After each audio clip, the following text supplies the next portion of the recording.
Bienvenue dans cette vidéo pour les débutants où je vais vous donner quelques petits exercices, des petits trucs pour connaître vos cartes.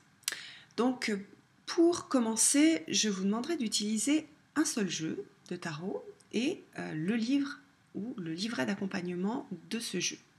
Ne prenez pas un autre livre plus général, un livre de connaissances sur le tarot.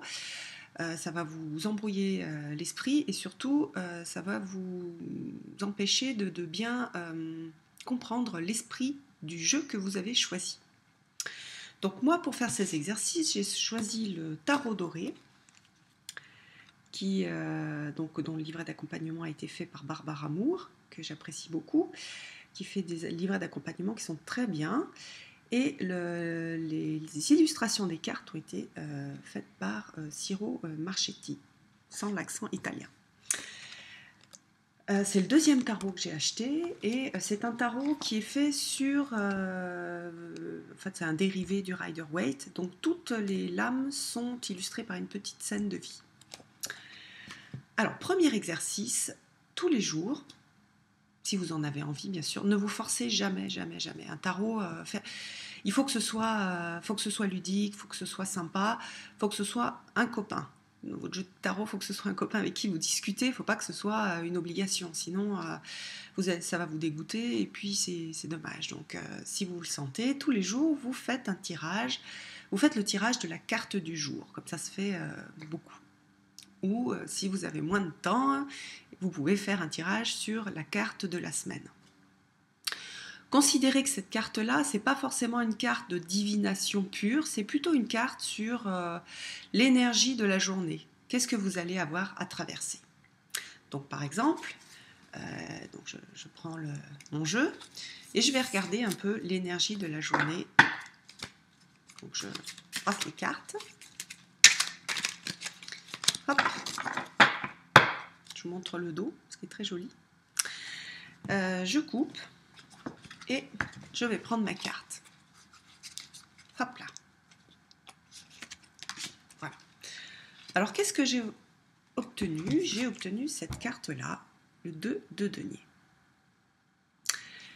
Alors, comme je suis débutante, qu'est-ce que je vais faire? Je vais aller voir dans mon livret ou dans mon livre la signification de la carte. Donc, le 2 de denier, hop,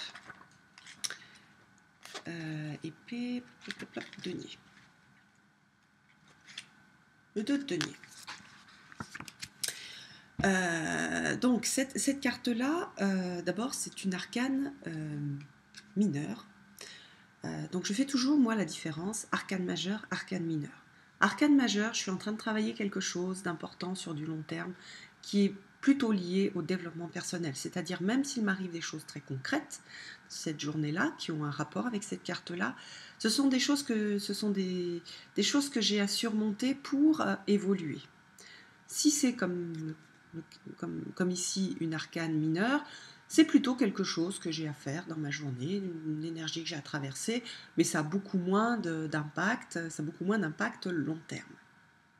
Donc là, plutôt une journée légère, c'est pas une arcane majeure, c'est une arcane mineure. Je regarde dans le livre. Alors, si vous avez un livre avec quelques mots-clés, vous allez peut-être avoir flexible, adaptable, facilité, équilibre. Donc là, je vais travailler, je vais me dire, ah ben, tiens, là aujourd'hui, je vais faire attention à tout ce qui va pouvoir se passer dans ma journée, qui va parler de flexibilité, d'adaptabilité et d'équilibre.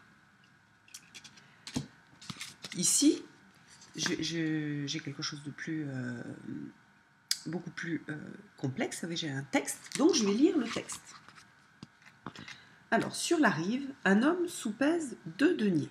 Son geste est tellement maîtrisé qu'il donne naissance à un arc-en-ciel comme par magie. La présence de symboles des autres couleurs, le dauphin, qui correspond à l'intelligence, les épées, l'eau, qui correspond aux coupes, et l'ardente lumière de l'arc-en-ciel, qui correspond au bâton, signalent le grand équilibre général qui permet d'avoir facilement la maîtrise des choses de la vie courante. Donc là, on est sur la vie courante. On rappelle le fait qu'on est sur une arcane mineure. Tout comme la prêtresse, l'arcane majeure 2, qui se situe à mi-chemin entre la poésie et la science. Ce gentilhomme, je tourne la page, traverse la vie au pas de danse en jonglant avec le travail et la joie. Et là, je vais avoir l'énergie de la carte. Votre vie est remplie et vous êtes capable de la gérer avec fluidité. Donc là, on est encore sur la fluidité, l'équilibre. Vous donnez l'impression que c'est facile, vous trouvez de la satisfaction non seulement à tout faire et à bien faire, mais vous avez l'élégance de ne pas jouer au plus fort. Méfiez-vous d'une éventuelle tendance à vouloir épater la galerie. Voilà. Ne jugez personne, pas plus vous-même que les autres, la somme de travail accompli. Ne visez pas la quantité au détriment de la qualité et au péril de votre bonheur en général. Donc on voit les deux côtés de la carte. Est-ce qu'on est vraiment en équilibre ou est-ce qu'on fait semblant d'être en équilibre? Voilà, donc cette carte, il faut que, si vous avez un texte comme ça, il va falloir repérer les mots-clés. Donc là, les mots-clés, je regarde, et c'est fluidité, c'est équilibre, le jongleur. Donc je vais avoir ça à travailler, je vais avoir ça à regarder dans ma vie. Est-ce que je suis équilibrée? Est-ce que je jongle comme le jongleur ou est-ce que je fais semblant de jongler? Et dans ces cas-là, je vais avoir à me rééquilibrer, à me poser les deux pieds par terre pour pouvoir jongler correctement. Voilà. Donc, vous voyez qu'avec des mots-clés, que des mots-clés avec un tout petit livre, c'est beaucoup plus facile. Si vous avez un texte, c'est moins facile, mais vous allez repérer les mots-clés et puis vous allez vous inspirer de cette image. Voilà, alors je vous laisse faire des petits exercices comme ça, me poser des questions. Si vous avez des problèmes, n'hésitez pas, je serai super contente de vous répondre, soit en message privé, soit directement sous la vidéo. Et je vous donne rendez-vous pour une prochaine vidéo. Bye bye!